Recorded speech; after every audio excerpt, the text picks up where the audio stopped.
નમસ્કાર, ડે સ્પેશિયલમાં હું શિવાની આપ સૌનું સ્વાગત કરું છું। અત્યારે સાવધાની સાથે સતર્કતા પણ ખૂબ જ જરૂરી બની ગઈ છે। અત્યારે વાત કરી રહ્યા છે સાયબર ક્રાઇમની, કારણ કે દિવસે ને દિવસે રાજ્યમાં સાયબર ક્રાઇમનું પ્રમાણ વધી ગયું છે। ઓનલાઈન છેતરપિંડી હોય કે પછી બેંક ફ્રોડ હોય, અત્યારે તે ખૂબ જ પ્રમાણમાં વધતું જોવા મળી રહ્યો છે। તો અત્યારે દિવસે ને દિવસે જે સાયબર ક્રાઇમ વધી રહ્યો છે ને તેમાં પણ ખાસ કરીને દર 7.5 મિનિટે એક ફરિયાદ નોંધાય છે અને કહી શકાય કે ખૂબ જ મોટી મહત્વની બાબત કહી શકાય, કારણ કે જેમ જેમ સાયબર ક્રાઇમનું પ્રમાણ વધી રહ્યું છે તેમ તેમ લોકો સાથે ઓનલાઈન જે ફ્રોડ છે તેમ વધી રહ્યા છે। સાથે જો વાત કરવામાં આવે, આજકાલ ડિજિટલ પેમેન્ટ થઈ ગયું છે, ડિજિટલ પેમેન્ટમાં પણ અત્યારે ફ્રોડ જોવા મળી રહ્યું છે અને મોટી કંપનીઓમાં પણ અત્યારે જે ડેટા લીક થવાની જે સમસ્યા થતી હોય છે, જે ફ્રોડ બનતા હોય છે, જે છેતરપિંડી થતી હોય છે, તો શા માટે આ પ્રકારની સાયબર ક્રાઇમની ફરિયાદો અત્યારે વધતી જોવા મળી રહી છે અને આનું નિવારણ શું છે? જ્યારે સાયબર ક્રાઇમની કોઈ આપણે સાથે કોઈ છેતરપિંડી થાય છે ત્યારે શું કરવું જોઈએ અને સાથે ગવર્મેન્ટને એવા કયા લો છે કે કયા એવા કાયદા છે જેના લીધે આપણે સાયબર ક્રાઇમને લઈને ફરિયાદો નોંધાવી શકીએ છીએ? આ સમગ્ર વિષય ઉપર આજે આપણે ચર્ચા કરીશું। આપણી સાથે જોડાયા છે કર્મશ્રી પટેલ કે જેઓ સાયબર ટ્રેનર છે અને વિમલ સુથાર કે જેઓ સાયબર સિક્યોરિટી એન્જિનિયર છે। આ બંનેનું સ્વાગત છે। Thank you madam. તો પ્રથમ તો કર્મશ્રીજી, અત્યારે જે સાયબર ક્રાઇમનું પ્રમાણ વધી ગયું છે તેના વિશે શું કહેવા માંગો છો? હું એમ કહેવા માંગીશ કે અત્યારે યુથ એટલું બધું મોબાઈલની અંદર ઇન્વોલ્વડ છે અને એ સિવાય તમે યુટ્યુબ જોઈ લો કે તમે કોઈ બી વસ્તુ જોઈ લો, તમે ડિજિટલ પેમેન્ટ્સ લઈ લો, તો સાયબર ક્રાઇમ રેટ ઇન્ક્રીઝ જ થઈ રહ્યો છે। હવે એના ઘણા બધા કારણો છે જે નોર્મલ પબ્લિકને એટલું, આપણા ફોનની અંદર બી એટલી સિક્યુરિટી છે જે આપણે as a normal person be implement કરી શકીએ છીએ, પણ એ આપણે ધ્યાનમાં નથી લેતા એ બાબતો। તો એ અવેરનેસ ઘણી જરૂરી છે અત્યારે નોર્મલ પબ્લિકને બી, યુથને બી, આપણા ઘરમાં જે સિનિયર સિટીઝન્સ હોય, ખાસ કરીને આપણા જે પેરેન્ટ્સ છે, ગ્રાન્ડ પેરેન્ટ્સ, જે લોકો હવે સ્માર્ટફોન્સ યુઝ કરે છે, તો એ લોકોને બી ઘણી બધી અવેરનેસની જરૂરત છે સાયબર ક્રાઇમને રોકવા માટેની। જી બિલકુલ। વિમલજી, અત્યારે જે આ સાયબર ક્રાઇમનું પ્રમાણ વધ્યું છે ને તેમાં પણ દર 7.5 મિનિટે સાયબર ક્રાઇમના જે કિસ્સા છે તે નોંધાય છે અને સાથે જે આ સાયબર ક્રાઇમનું પ્રમાણ વધ્યું છે, ખાસ કરીને તેમાં ડિજિટલ પેમેન્ટ હોય કે પછી જે બેંક ફ્રોડ જે કરવામાં આવે છે, તો આના વિશે સતર્કતા રાખવી અત્યારે કેટલી જરૂરી બની છે? હા, સાયબર ક્રાઇમનું પ્રમાણ એટલે અત્યારે મોસ્ટલી ફોકસ છે ગવર્મેન્ટ છે, આપણે ઇન્ડિયન ગવર્મેન્ટ છે, કોઈ બી બહારની છે, એ ડિજિટલ ઉપર ફોકસ કરી રહી છે કે બધું જે પેમેન્ટ છે, કરન્સી છે, ડિજિટલ પ્રમાણે થાય। પણ અત્યારે સાયબર ક્રાઇમની ઇન્વોલ્વમેન્ટ ડિજિટલમાં બી આવી ગઈ છે। જેમ કે તમે કોઈ બી મેલ ઓપન કરો તો કોઈ બી અનનોન યુઝર છે એને ઓટીપી, કોઈ મેસેજ સેન્ડ કરો અને ઓટીપી આવે તો તમે શેર કરી દેશો, કે એ બધાને ઇફેક્ટ પડી શકે છે। તો એમાં મેલ છે, ઓટીપી શેરિંગ છે, આઈડીપી, રિમોટ ડેસ્કટોપ સપોર્ટિંગ છે, તે પબ્લિકને અવેરનેસની એ જરૂર છે। એના લીધે સાયબર ક્રાઇમનું પ્રમાણ ઇન્ડિયામાં વધતું જાય છે। એઝ પર એના માટે જે સેટિંગ છે, જે આપણા Indian government computer emergency response team છે, એમને સેટિંગના કમ્પ્લાયન્સ બહાર પાડ્યા છે કે ઓર્ગેનાઇઝેશન હોય, પીપલ હોય, નોર્મલ યુઝર હોય કે કોઈ બી હોય, એમને આટલા રૂલ્સ ફોલો કરવા જોઈએ એઝ અ સાયબર સિક્યુરિટીથી બચવા માટે। તો એ પ્રમાણે આપણે જે એનું 2024માં હેલો જી જી જી જી વિમલજી। એ પ્રમાણે એનું 2022માં એપ્રિલ 2022ના રોજ સેટિંગને અપડેટેડ ગવર્મેન્ટ કમ્પ્લાયન્સ બહાર પાડ્યા છે કે એને ફોલો કરવા જોઈએ। અને સાયબર અટેક થી બચવા માટેના સ્ટેપો, જે બાબતો છે, એ આપણે આગળ ચર્ચા કરીશું એ પ્રમાણે જણાવ્યું। જી જી બિલકુલ। કર્મશ્રીજી, કેવા પ્રકારની ફરિયાદો અત્યારે સાયબર ક્રાઇમમાં આવતી હશે? કારણ કે જે પ્રકારના અત્યારે સાયબર ફ્રોડ થઈ રહ્યા છે, કેવા પ્રકારની પ્રમાણોનું જે કમ્પ્લેન જે છે તે વધારે જોવા મળી રહી છે અત્યારે? મેડમ, છેલ્લા ઘણા સમયથી આપણે જ્યારે જોઈ રહ્યા છીએ, તો તમે ન્યૂઝપેપર રીડ કરો કે ટીવી ચેનલ જો, તો સૌથી વધારે કમ્પ્લેન જે છે તે ઓનલાઈન ફ્રોડની આવે છે। તેના પછી છે સોશિયલ મીડિયા રિલેટેડ કમ્પ્લેન્સ આવે છે, એના પછી ઓનલાઈન હેરેસમેન્ટ અને સ્ટોકિંગની કમ્પ્લેન્સ આવે છે, પછી આવે છે સ્કેમ્સ અને લોટરી ફંડની, કે જે સ્કેમ્સ આવે છે આપણા વોટ્સએપની અંદર ઘણા વખત મેસેજ આવે છે કે સ્પિન ધ વ્હીલ ઉપર સ્પિન કરો અને 30 વોટ્સએપ મેમ્બર્સને આ લિંક પરથી જનરેટ કરો।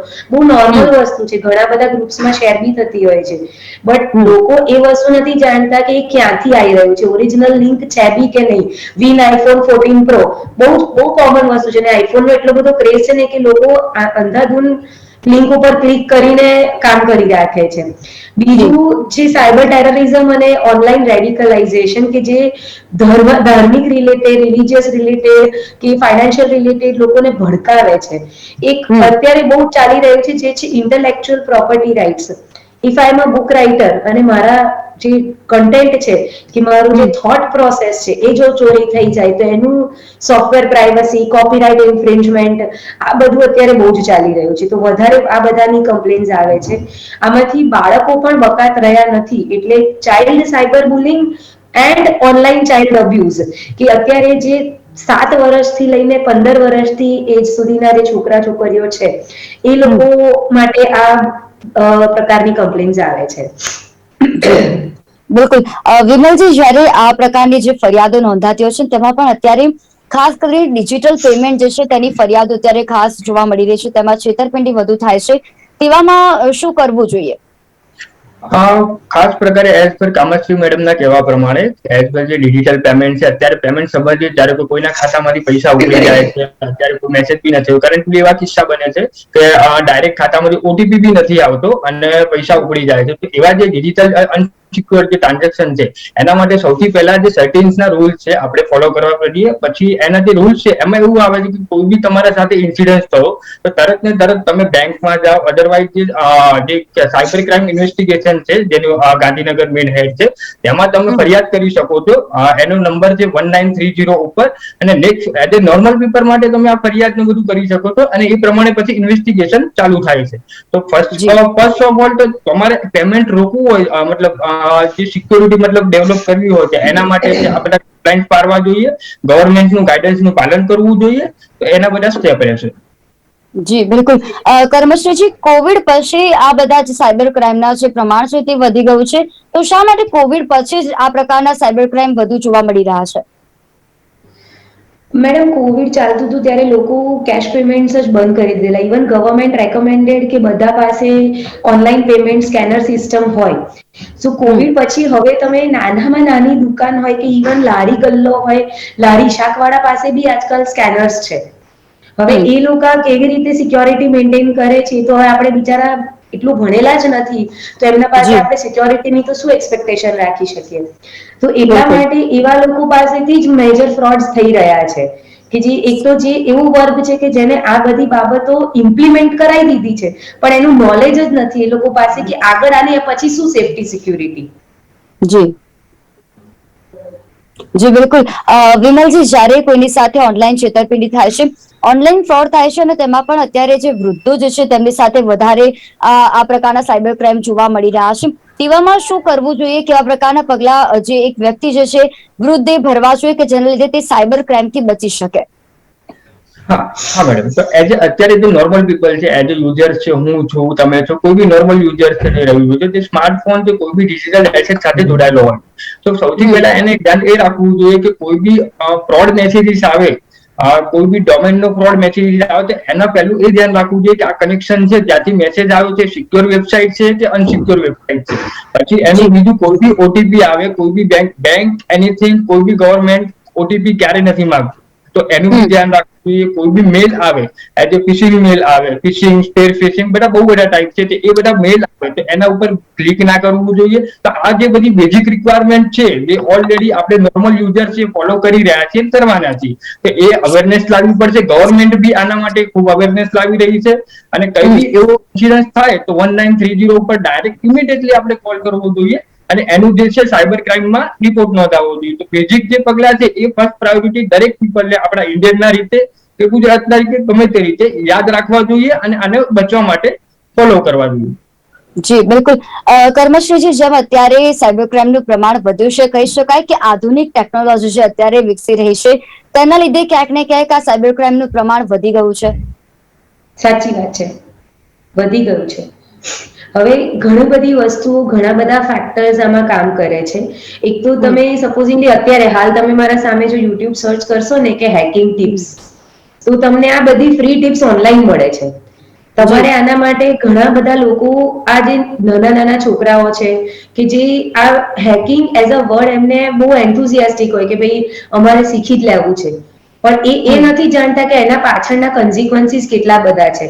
કે કયા કયા કાયદા હેઠળ એ લોકોને જેલ થઈ શકે છે, ઘણીવાર એમના પેરેન્ટ્સને બી પ્રોબ્લેમ થઈ શકે છે આ વસ્તુઓની અંદર.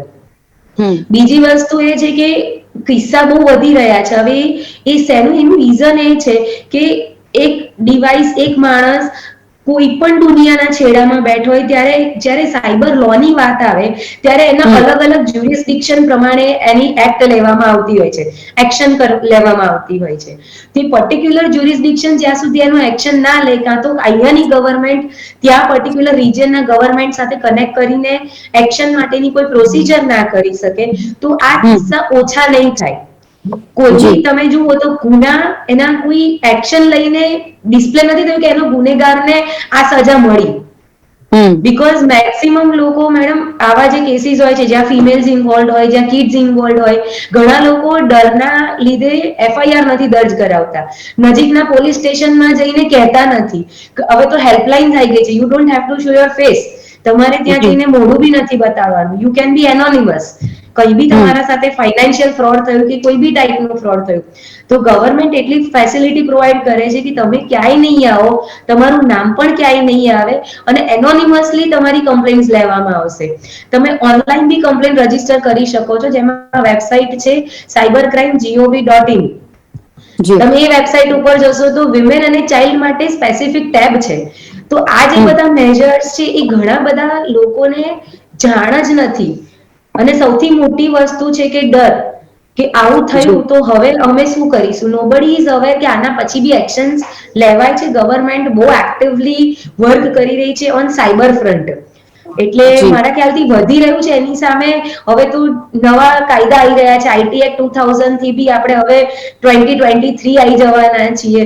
તો દેટ ઇઝ લાઈક બહુ જ બધી વસ્તુ એમાં ચેન્જ થઈ જવાની છે. ડિજિટલ પેમેન્ટ રિલેટેડ, તમારા સોશિયલ મીડિયા રિલેટેડ, સોશિયલ મીડિયામાં commenting related, cyber bullying related, આ બધું જેટલું નવું નવું થઈ રહ્યું છે એ બધાના રિલેટેડ નવા નવા કાયદા ઘડાઈ રહ્યા છે. તો હવે મારા ખ્યાલથી કે હવે ઘણું બધું ફરક પડી જશે. આવનારા 2 થી 5 વર્ષની અંદર ઘણો બધો ફરક પડી જશે. જી બિલકુલ. વિમલભાઈ, અત્યારે જે પ્રકારના સાયબર ક્રાઇમના કિસ્સાઓ વધે છે તેમાં પણ ખાસ કરીને જે નાની મોટી જે કંપનીઓ હોય છે તેમાં ડેટા લીક થવાની ખૂબ જ સમસ્યા થતી હોય છે. આ પ્રકારના સાયબર ક્રાઇમ મોટી કંપનીઓમાં નોંધાતા હોય છે, ત્યારે કેવા પ્રકારની કામગીરી કરવામાં આવે છે? ઓકે, તો એઝ એ કોઈ બી કંપની હોય, જ્યારે આઈટી સેક્ટરમાં હોય કે નોન આઈટી સેક્ટરમાં હોય, એમાં સાયબર ક્રાઇમ થઈ શકે છે. આઈટી સેક્ટરમાં એવું હોય છે કે સાયબર ક્રાઇમ થાય છે જે લોકોને કોસ્ટ ઇફેક્ટિવ નુકસાન થાય છે, પ્રોડક્શન મતલબ ડેટા લીકેજ થાય છે. તો ડેટા લીકેજમાં એ લોકોને આપણે જે પ્રિવેન્શન કરવું હોય એના માટે સ્ટેપ એવા લઈ શકાય છે કે એનું જે લોગ એનાલિસિસ રિપોર્ટ છે, એના જે ઇન્વેસ્ટિગેશન ફીચર છે, ફોરેન્સિક ઓડિટ છે, એ બધી જે ઓર્ગેનાઇઝેશન છે એ કરાવતું હોય છે કે સાયબર એટેક ક્યાંથી ગયો, ક્યાંથી આવ્યો છે, એનું નેક્સ્ટ પ્રાયોરિટી શું છે, ક્યાંથી છે, એ બધા ટાઈપના જે ટોપ મેથોડોલોજી છે તે આપણે યુઝ કરી શકાય છે આઈટી સેક્ટરમાં. અને નોન આઈટી સેક્ટરમાં એવું હોય છે કોઈ બી પાવર સેક્ટર છે, કોઈ બી ઇન્ડસ્ટ્રીયલ સેક્ટર છે, ફાર્મા સેક્ટર છે, તો એ લોકોનું મોટું કામ એવું હોય છે કે પ્રોડક્શન સ્ટોપ ના થવું જોઈએ. કઈ બી વસ્તુ જે પ્રોડક્શન કે પ્રોસેસ ચાલી રહી છે એને કન્ટિન્યુઅસલી ફોલો થવું જોઈએ. જ્યારે કોઈ બી પ્રકારનો અટેક થાય, લાઈક રેન્સમવેર કે કોઈ બી પ્રકારનો અટેક થાય તો એમાં પ્રોડક્શન સ્ટોપ થઈ જાય છે, પ્રોસેસ સ્ટોપ થઈ જાય છે. એના કારણે કંપનીને ભારી ભરપૂર નુકસાન થવું પડે છે. એના કારણે કંપનીઓને બ્રાન્ડ રેપ્યુટેશનનો સવાલ આવી જાય છે. તો એ બધા સર્વે મુદ્દાઓને ધ્યાનમાં રાખીને આપણે જે કોઈ બી ઓર્ગેનાઇઝેશન હોય તો એને ડર્યા વગર સાયબરની પોલિસીઓ, સાયબરના કમ્પ્લાયન્સો ગવર્મેન્ટના ફોલો કરવા જોઈએ. સાયબરની સર્વિસીસો જેમ કે એમસોક સર્વિસીસ છે, મેનેજિંગ સોક જે સિક્યુરિટી ઓપરેશન સેન્ટર સર્વિસીસ છે, એ બધી સર્વિસીસો ગવર્મેન્ટની ગાઈડલાઇન્સ ઓલરેડી આવી ગઈ છે, તે ફોલો કરવી જોઈએ. તે પ્રમાણે ઓર્ગેનાઇઝેશનમાં એવરી ઓર્ગેનાઇઝેશન સાયબર એટેકથી બચી શકે. જી બિલકુલ. વિમલભાઈ, તમે જે વાત કરી કે સાયબર પોલિસી આવી ગઈ છે, જે મોટી કંપનીઓમાં જે પ્રકારના આવા પ્રકારના જ્યારે ફ્રોડ થતા હોય છે, છેતરપિંડી થતી હોય છે, ત્યારે આ પ્રકારની સાયબર પોલિસી કામ આવતી હોય છે. તો કયા પ્રકારની સાયબર પોલિસી જે છે તે મોટી કંપનીઓને જ્યારે આ સાયબર ક્રાઇમ થાય છે ત્યારે કામ આવે છે? સાયબર પોલિસી એટલે અત્યારે ગવર્મેન્ટ અને ઓર્ડિનન્સ લાવી રહી છે. હેલો, આઈ એમ ઓડિબલ? જી જી જી વિમલજી. ઓકે, હા, ગવર્મેન્ટ અને બીજી એક સાયબર કંપની જે ઓર્ગેનાઇઝેશન છે જે સાયબર પોલિસી લાવી છે. સાયબર પોલિસી મતલબ as a type of insurance. કોઈ બી આઈટી કે નોન આઈટી ઓર્ગેનાઇઝેશન છે એમાં અટેક થવાના ચાન્સીસ 60 to 70% હોય છે.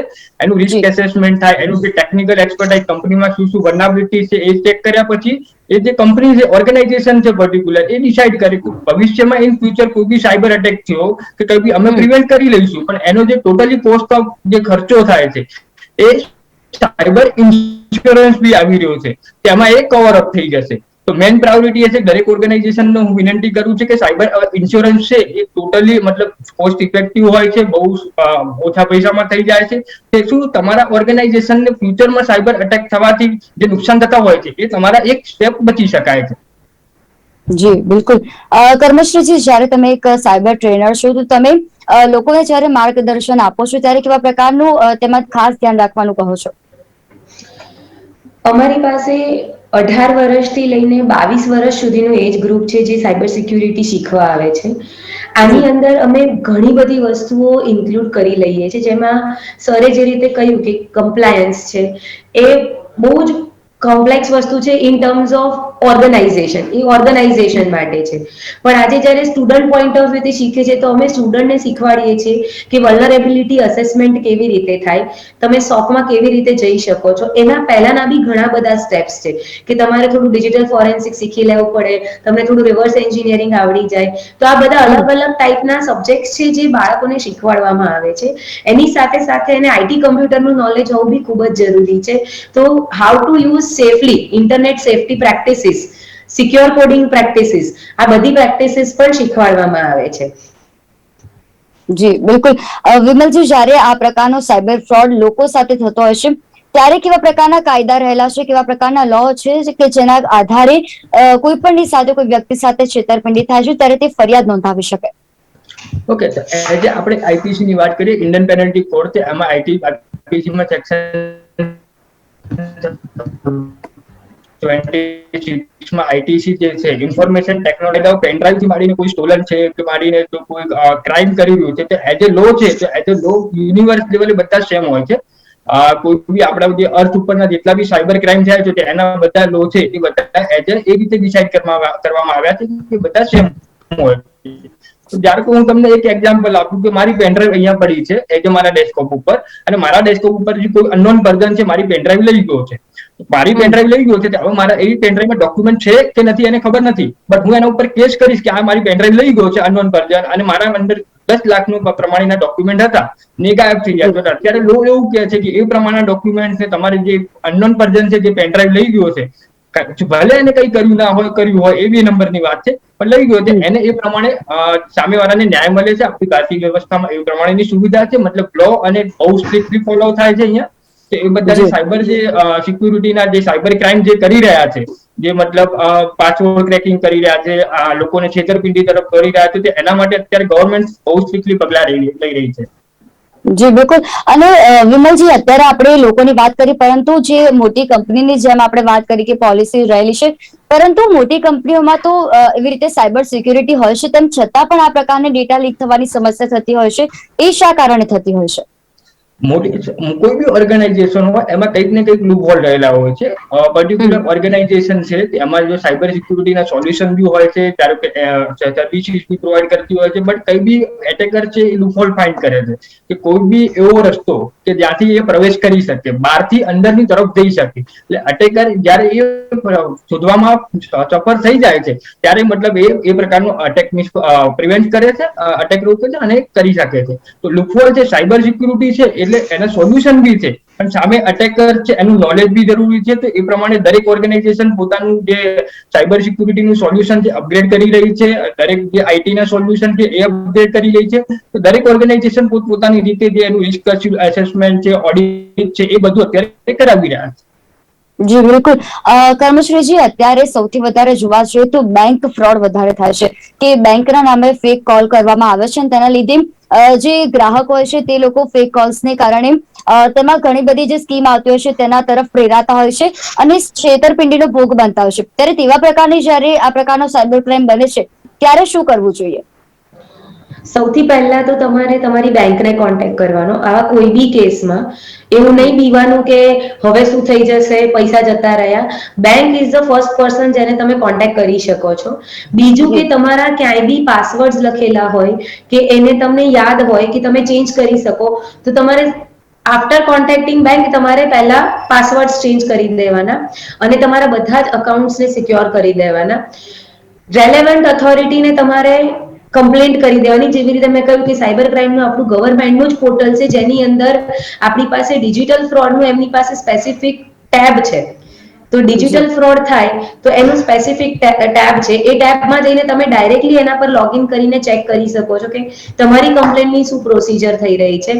જે તમે જે પણ પેમેન્ટ પ્લેટફોર્મ યુઝ કરીને પેમેન્ટ થયું હોય અથવા કોઈ બી પેમેન્ટ પ્લેટફોર્મથી તમારી પાસે ફ્રોડ થયું હોય તો એ પેમેન્ટ પ્લેટફોર્મને પણ તમારે કમ્પ્લેન કરવાની હોય છે. અગર તમારી પાસે કોઈ ટાઈપનું એવિડન્સ રહેતું હોય કે તમને સ્ક્રીનશોટ છે કે કોઈ ઈમેલ આવ્યો છે કે કોઈ સાથે તમે કોલ રેકોર્ડિંગમાં વાત કરી તો એ કોલ રેકોર્ડિંગ પણ એક એવિડન્સ છે. તો જે બી એવિડન્સીસ તમે ભેગા કરી શકતા હોય એ તમે ભેગા કરવાનો ટ્રાય કરવાનો હોય છે. અને તમારે તમારા ક્રેડિટ રિપોર્ટ સિબિલની અંદર ચેક કરતા રહેવાનું કે એમાં કોઈ ફેરફાર થયો નથી, કે તમારા નામમાં અગર પૈસા ગયા છે તો એ કદાચ પાછા બી આવી જશે, પણ જો ક્રેડિટમાં ફેરફાર થઈ જશે તો એ તમારે બનાવતા it will take a lot of time. અને બીજું કે ખુદ બી અને ઘરના બીજા વ્યક્તિઓને બી અવેરનેસ આપતા રહેવાનું અને અપડેટેડ રહેવાનું કે નવા નવા કયા ટાઈપના ક્રાઇમ આવે છે અને એનાથી કેવી રીતે બચી શકાય છે. જી બિલકુલ. વિમલભાઈ, અત્યારે આપણે નજર કરવામાં આવે તો ઘણા બધા એવા સાયબર ક્રાઇમની ફરિયાદો નોંધાતી હશે, ત્યારે ખાસ કરીને લોકોએ કેવા પ્રકારની જાગૃતિ લાવવાની જરૂર છે અને કેટલી સતર્કતાથી રહેવું જરૂરી છે? ઓકે, આજનો યુગ છે એ ડિજિટલ યુગ છે, જેમાં તમે આપણે ઓનલાઈન એક્ટિવ, સોશિયલ મીડિયા ઉપર એક્ટિવ રહીએ છીએ. દરેક યુઝર છે, હું છું, કોઈ પણ છે, નોર્મલ પીપલ છે, દરેક પીપલ છે સોશિયલ મીડિયા ઉપર એક્ટિવ રહ્યા છે, ઈમેલ પર રહ્યા છે, ડિજિટલ ફોનનો યુઝ કરી રહ્યા છે. તો ફર્સ્ટ ઓફ પ્રાયોરિટી એ છે એમની કે કોઈ બી મેલ આવે, અનનોન માંથી આવે, કોઈ બી પર્ટિક્યુલર કે એનું પહેલા તો સિક્યોર કનેક્શન છે. HTTPS માંથી આવ્યો છે. HTTPS નું ફૂલ ફોર્મ જે છે S છે, પાછળ સિક્યુરિટી વાળું છે, એ માર્ક ચેક કરવો જોઈએ. સમ ફેક વેબસાઇટ હોય છે, જે વેબસાઇટ હોય છે તે ખોટી વેબસાઇટ હોય છે, તે HTTP ખાલી કનેક્શન ધરાવે છે, જે સિક્યોર કનેક્શન નથી ધરાવતી. તો પહેલા મેલ ક્યાંથી આવ્યો છે એ જોઈ લેવું પડે છે. પછી આફ્ટર ઓટીપી કોઈને શેર ના કરવો. ગવર્મેન્ટ છે વારંવાર કહી રહી છે કે કોઈ પણ પ્રકારના ઓટીપી કોઈને શેર કરો નહીં, એનું ધ્યાન રાખવું જોઈએ નોર્મલ પીપલને. અને દરેક અત્યારે યુગ છે સોશિયલ મીડિયાનો, તો સોશિયલ મીડિયામાં ઇન્સ્ટાગ્રામ છે, ફેસબુક છે, ત્યાં કોઈ પણ પ્રકારની આપણી પર્સનલ ઇન્ફોર્મેશન જેવી કે ક્રેડિટ કાર્ડની ઇન્ફોર્મેશન છે, પાન કાર્ડ છે, આધાર કાર્ડ છે, એ ક્યારે પણ શેર ના કરવી જોઈએ. કેમ કે એનાથી લઈને અટેક છે તમારું આટલું ઓથેન્ટિકેશન જાણી શકે છે. એ બધા જે સ્ટેપ છે આપણે નોર્મલ પીપલ છે, નોર્મલ યુઝર છે, એ બધાએ ફોલો કરવા જોઈએ એઝ અ બેઝિક રિક્વાયરમેન્ટ પ્રમાણે. જી જી બિલકુલ. અને ખરેખર અત્યારે જે પ્રમાણે સાયબર ક્રાઇમના છે અત્યારે રિપોર્ટ નોંધાઈ રહ્યા છે, દર 7.5 મિનિટે એક કેસ નોંધાય છે. અને આ જે આંકડા જે છે તે ખરેખર ગંભીર લેવાની બાબત છે અને લોકોએ પણ આમાં સતર્ક રહેવાની જરૂર છે. આ બંને અમારી સાથે ચર્ચામાં જોડાયા તે બદલ બંનેનો આભાર. Thank you. તો દર 7.5 મિનિટે અત્યારે સાયબર ક્રાઇમમાં વધારો થઈ રહ્યો છે, ફરિયાદો નોંધવામાં આવી રહી છે. અને આની જો ખિલાફની જો વાત કરવામાં આવે તો ફરિયાદ નોંધાવવું એ ખરેખર એક જાગૃત નાગરિક તરીકે જો આપણી સાથે કોઈ પણ પ્રકારનો એવો ફ્રોડ થાય છે તો ફરિયાદ નોંધાવવી જોઈએ. સરકાર દ્વારા પણ ઘણી એવી વેબસાઇટો પણ જાહેર કરવામાં આવે છે, ગવર્મેન્ટની જે વેબસાઇટ છે તેના ઉપર જઈને પણ ફરિયાદ નોંધવામાં આવે છે. અને આ સિવાય ગવર્મેન્ટની ઘણી એવી હેલ્પલાઇન નંબર જે છે, ત્યારે જે તમે સાયબર ક્રાઇમનો કોઈ પણ પ્રકારનો ભોગ બનો છો ત્યારે સાયબર ક્રાઇમમાં આપણે કેવા પ્રકારની ક્યાં ફરિયાદ કરવી જોઈએ તે અંગે પણ હેલ્પલાઇન નંબર આપેલો છે. તો અત્યારના જે ગ્રાહકો છે, મોટી કંપનીઓ છે, ખરેખર જાગૃત થવાની જરૂર છે. જે પ્રમાણે જે આધુનિક ટેકનોલોજી વિકસી રહી છે, સાયબર ક્રાઇમમાં વધારો થઈ રહ્યો છે અને તેમાં લોકોએ ખરેખર અત્યારે જાગવું ખૂબ જ જરૂરી બન્યું છે. તો હાલ ડે સ્પેશિયલમાં બસ આટલું જ. ફરી મળીશું નવા વિષયની સાથે. ત્યાં સુધી રજા આપશો. નમસ્કાર.